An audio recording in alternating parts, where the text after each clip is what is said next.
Almost 3 miles off southern England's coast lies Europe's largest offshore mussel farm, Offshore Shellfish, built by the Homeyard family. Here, 400 million mussels encrust ropes, dotted over an area the size of the country's biggest airport. The family believed this site would be free of the millions of gallons of sewage pumped into UK waters each year by privatised water companies. But even this far offshore, harmful bacteria such as E. coli can still pollute the water, damaging the prospects of a business like theirs, producing sustainable food. Offshore Shellfish's Sarah Homeyard said water companies should be held accountable, but she feels they are not. It's criminal that they're allowed to dump what they dump in the seas and get away with it. It makes no sense, it doesn't help anyone, and it's affecting all sorts of businesses, including us. The pumping of sewage into British waters has become a major scandal. Privatised water companies have been accused of prioritising dividends over investment and dumping sewage in waterways when its ailing infrastructure cannot cope.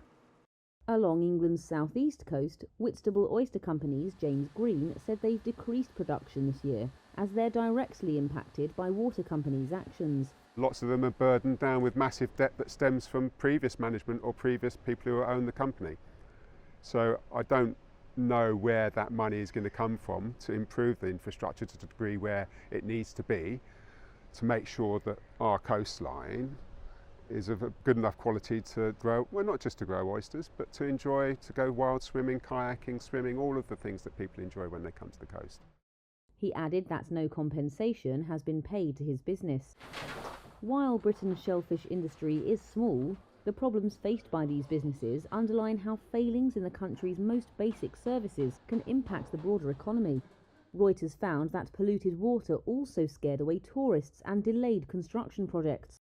A Freedom of Information request revealed that the Environment Agency has blocked planning applications on 60 occasions over the last 5 years due to pressures new buildings would place on local sewage systems.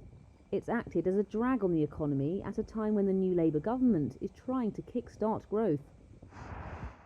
In England, water companies discharged sewage for 3.6 million hours in 2023, polluting streams, rivers and coastlines, and damaging ecosystems and habitats, prompting warnings about toxic algal blooms and creating an army of people who have become experts on water quality after they noticed changes in waterways. The water industry says it has invested heavily in infrastructure since privatisation in 1989, but factors like population growth imposed new pressures at a time when it says successive governments and regulators were focused on keeping customers' bills low.